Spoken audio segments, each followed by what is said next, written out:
Though the frost was cruel, when the poor red pain inside, gathering winter fuel. Hither patrons stand by me, without no face telling, yonder present who receives, where and what his dwelling. Sure he lives a goodliness underneath the mountain, right against the forest fence on St. Agnes Mountain. Ah, the sound of a Christmas carol. But tonight we have a different story about Oliver with a twist. It is Christmas Eve, 1850. We see carolers on every street corner, people rushing about to buy presents and food for that special Christmas dinner. Here in the private dining room of the Hard Times Orphanage outside London, the overseers of the charity, Messrs. Finch, Grinch, and Pinch, are sitting down to a table groaning with turkey, imagine this, pheasant, stuffing, gravy, potatoes, beans, peas, rolls, cheeses, fruits, pies, champagne, wine, beer, ale by the pitchers, and much more. The orphans, lightly clad in the cold, they peek in through the dining room window. They can look, but they cannot touch. Ah, the bubbly. I love the bubbly. I look forward to it all year.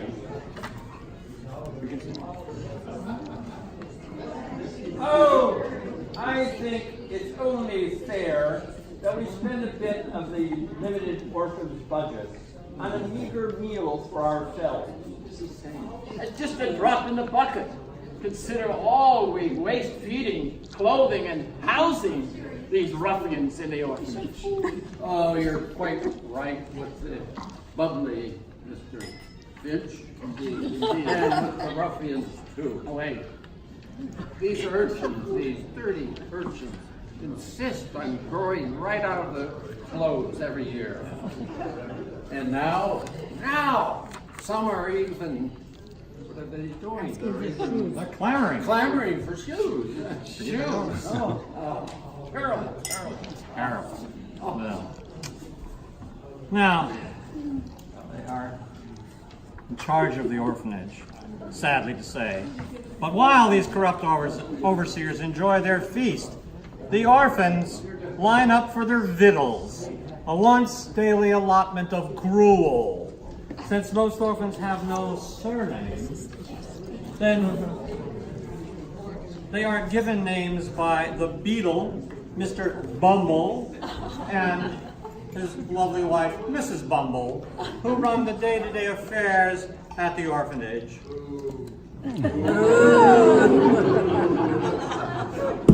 And Mrs. Bumble keeps a record of each child being fed, since the borough pays them a fulsome allowance of 3 meals a day per child. The difference between what the record shows and what is fed, in fact, that's a secret known only to Mrs. Bumble.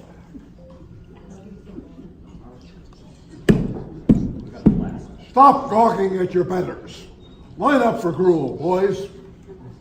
Let's see, I'll write me down their names as they pass. Wait, Not the yet. new boy. Not yet. We haven't named him yet. Oh, we'll fix that. Where are we in the alphabet? Well, let's see. There was Nicholas Nickleby and Will Overfull. The Pickwick boy. Remember we lost his papers? Oh, yes, the Pickwick papers. Then, Laura took them. Found them on the cricket by the hearth, I believe. then yes, young Master Quickly. He left soon.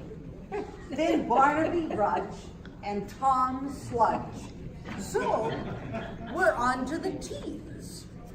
You, what name do you go by? I'm told I was born Christmas Eve. I'm Ollie, sir. Oliver? Oliver. Oh, write that down. Oliver Twins. No, No, no, no. Now hold on your cuffs, boys. No, not a boy. Oliver, I'm a... Enough. Speak when you're spoken to, or no supper for you.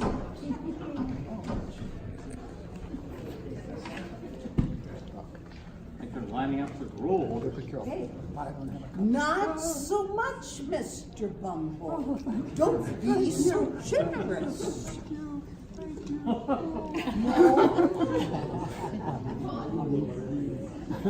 More? Excuse me, may I have some more gruel, sir? What? What impertinence! Oh, wait, that'll do. Oh, the little villain! Stop me! Catch the rascal, Mr. Bumble! Go, I say! All right, we are about to begin Act 2, Scene 1. Now in this scene, there we go. Act 2, Scene 1 is in Blackfriars Lane in London. On stage, we have Mr. Sowerberry and Oliver. Now, Oliver has made good her escape from Mr. and Mrs. Bumble, and she's found employment with a London undertaker, crabby old Mr. Sowerberry.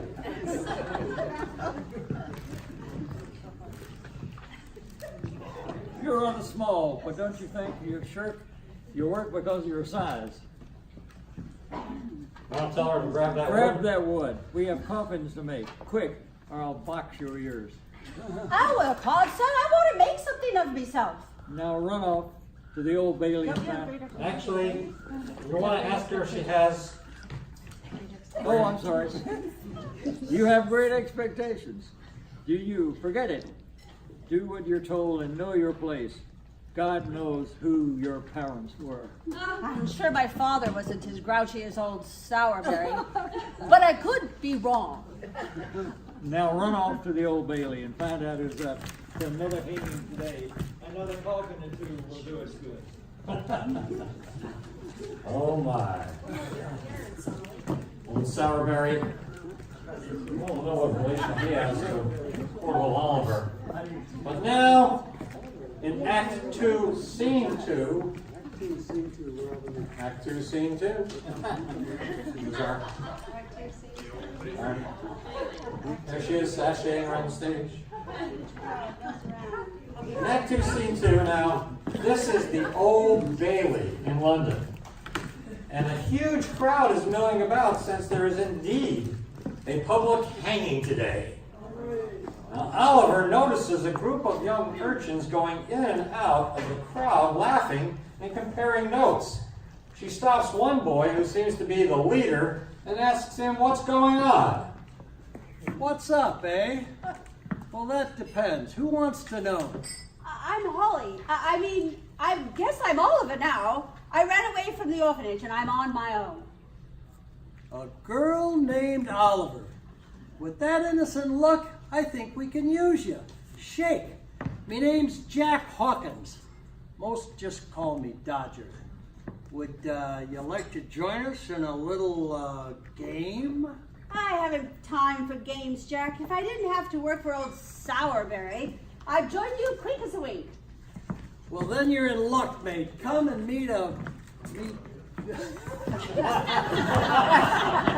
Come and meet a gent that helps me and the other boys along. He's living proof that crime pays.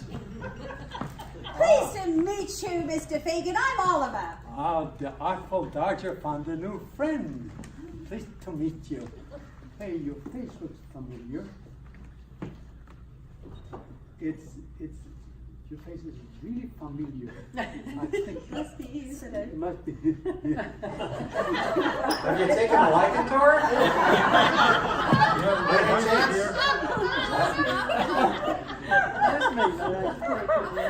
Bless me. But your face looks familiar. You want her to forget old Sowerberry? Would you like her to forget Sourberry and come with you and your gang? Forget all. This is Sourberry. Come join us and be part of our gang. All expenses paid. All expenses paid. Okay, so now we all better. Well, why don't you join the gang? It's a great gang.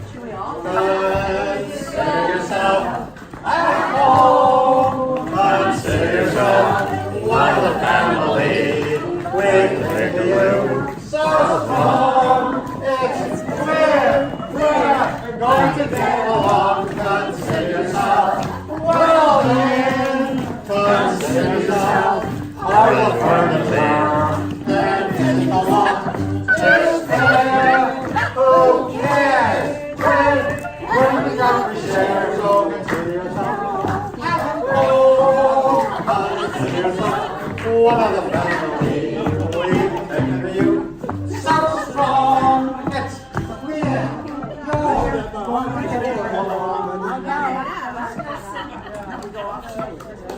Amazing that a bunch of thieves just start singing all by themselves in the street. Now, Jenny, it is Act 2, Scene 3. This is Regent Street in London. Pickpockets are still here in their delightful dress. Now, Dodger. See that old duffer over there? Really, he's our mutual friend. That silk handkerchief in his pocket's a signal the game's to begin. You go snatch it from him and take it over to Fagin in the alley over there. No, Dodger, I'm not feeling well at all. I believe I have a fever. Oh, come on, I'll show you how.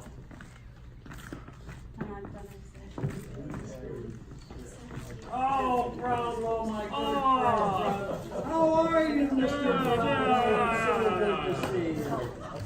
Thank you, Mr. Brownlow.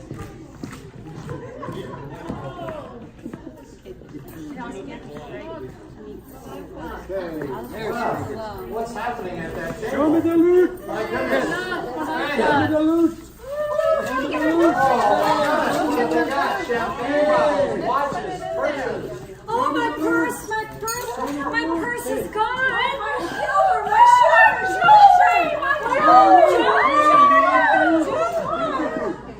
Oh my goodness.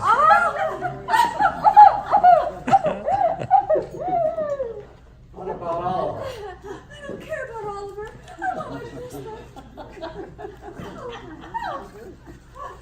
Well, that was really I don't know. Come on, Oliver. Okay, no, I don't want to be a part of this kind of family. My handkerchief. It's gone. Now the diners. Oh my goodness. You there, boys. Come back here. Hey, time to run. Kids, run. Run for your life. Oh man. That's as fast as he can run?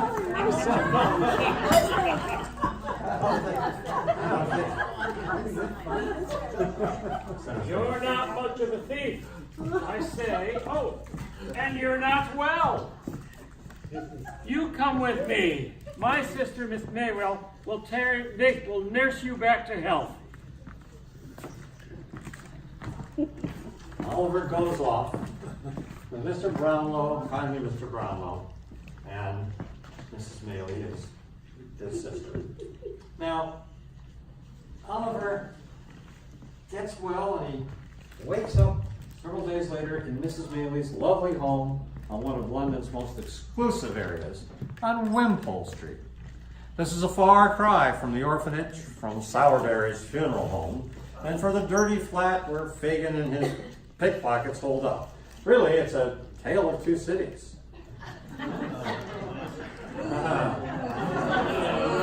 Few people are catching on, I see.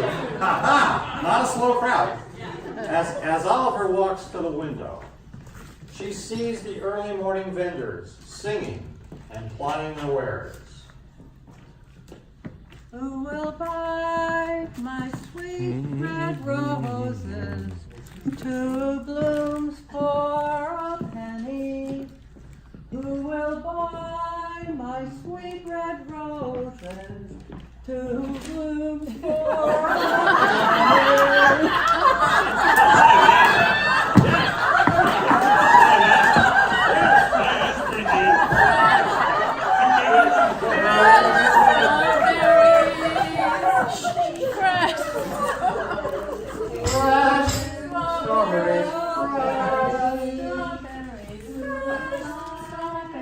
Milk. And milk as well. And milk as well.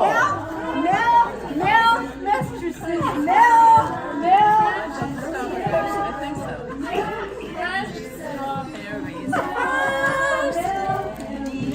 Who will buy? I will buy this day. Now that you're feeling better, Oliver, here, I'll send for a carriage to take you over to the old curiosity shop and pick up Mr. Dickens's new book. It's about a fellow called Scrooge. Of course, Miss Daly.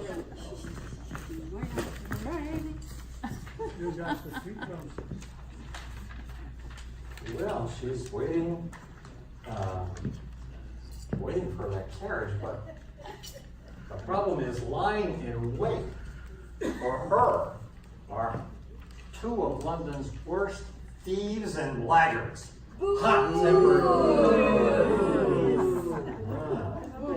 Hot-tempered Bill Sykes and a man named Monk, who was the half-brother of Holly, now called Oliver. Although her mother died apparently penniless, Fagin learned that her mother was due to inherit a large sum, which was to pass, naturally, to her children, or just one of them, if one were dead. Fagin recognized Oliver as Monk's half-sister, and told Monk, who along with Sykes is now plotting to drown young Oliver in the Thames on a boat, which is that. All right, stage hands for you. See the boat. Sykes and Monk are now about to entice Oliver to go in. Sykes. Hello there. Aren't you the one called Oliver Twist? That's what they call me, sir, but my real name is Holly. Well, Holly, here's a long-lost relative of yours. Monk, your half-brother. Oh, how wonderful! I didn't know I had a real family. Hi, Holly. I'm Monk. We have some things to show you. We want to take a road down the Thames to Southwark. Won't take long, will it? Won't take long.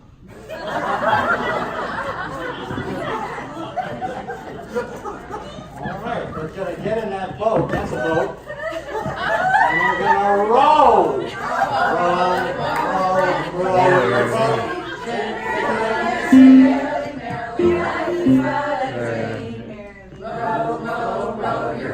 Gently down the stream, merrily, merrily, merrily, Come on, fellas. Row, row, row your boat gently down the stream. Merrily, merrily, merrily, merrily, life is but a dream. Row, row, row your boat gently down the stream. Merrily, merrily, merrily, merrily, life is but a dream. They're still rowing as we go to Jenny, Act 3, Scene 2. Act 3, Scene 2. The London docks, not a nice place. Now, in the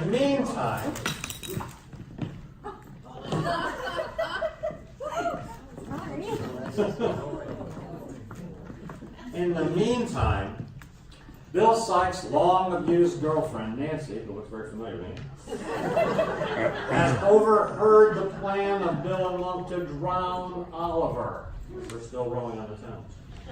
She's terrified of Sykes and dares not go to the police. I'm scared. But she confides in the Artful Dodger and tells him about the murderous plot. I'm scared, Dodger. Bill would strangle me if he knew I was telling you this, but Oliver's in trouble. I can't just let it happen. Do you know where they're taking Oliver? Toward Cheapside, near that rundown bleak house. They plan to just push her over the side and row away, letting her drown. An accident, they'll claim, if anyone sees it happen and investigates. Have they got Oliver with them? Yes, I saw them row away. They plan to do it today when Big Ben strikes 12. They think the chimes will drown any cries for help away. I'm on my way. I'll do what I can. Oliver is family. Off they go. Now, back on that rowboat. Jenny, it's Act 3, Scene 3, on the Thames River.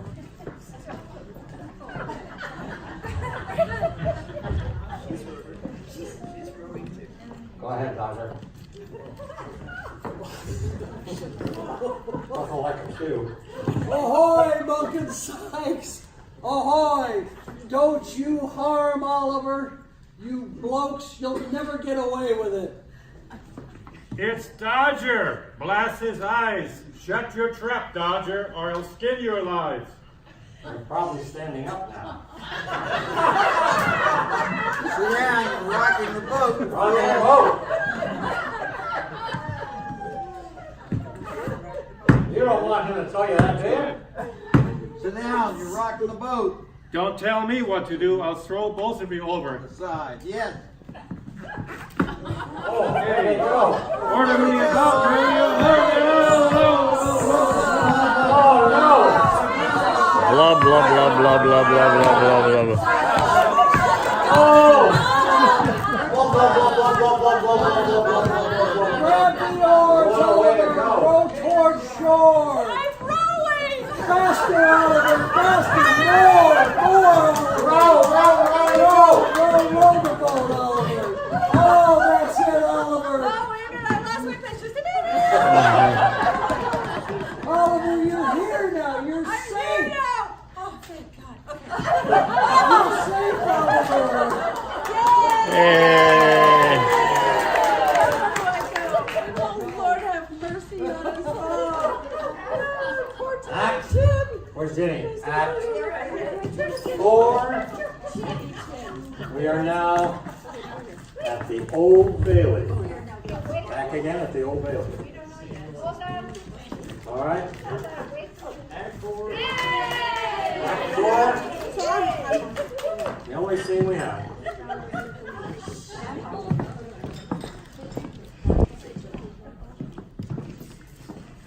Inspector, I understand the investigation compiled by Dunbley and Son is now finished.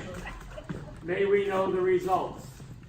It is appropriate that we conclude this business on Christmas Eve, just 1 year to the day from when Oliver, or should I say Holly, finally came to London escaping the Hard Times orphanage. A warrant for the arrest of Mr. Fagin has now been issued. The Court of Chancery has approved the adoption of Holly by Mr. Brownlow and further has determined that the death of Mr. Sykes and Mr. Monk to be accidental, and therefore it has declared Holly to be the rightful heir to the fortune that came to her late mother, and Holly is now one of the richest ladies in England.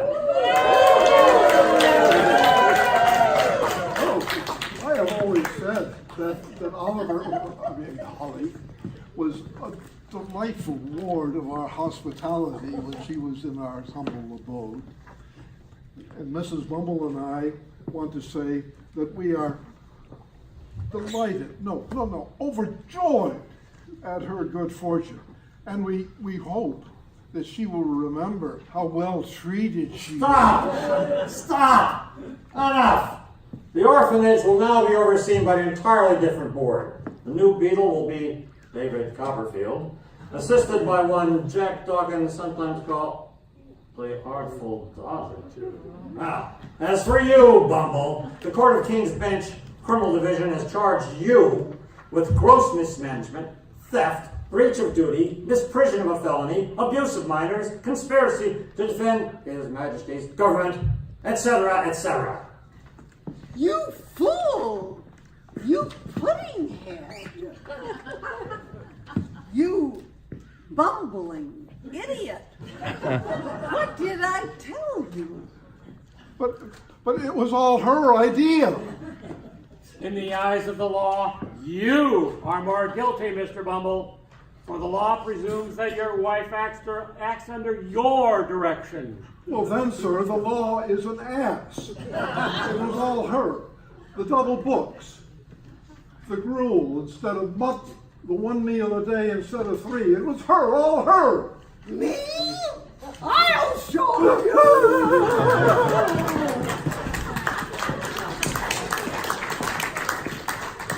Well, the law did catch up with the Bumbles.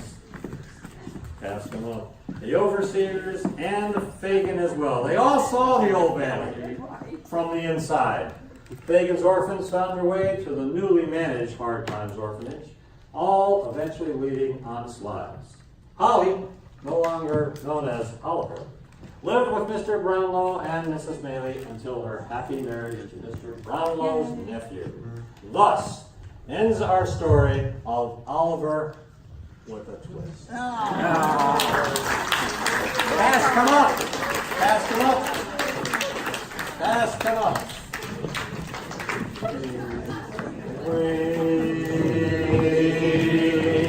We wish you a Merry Christmas. We wish you a Merry Christmas and a Happy New Year.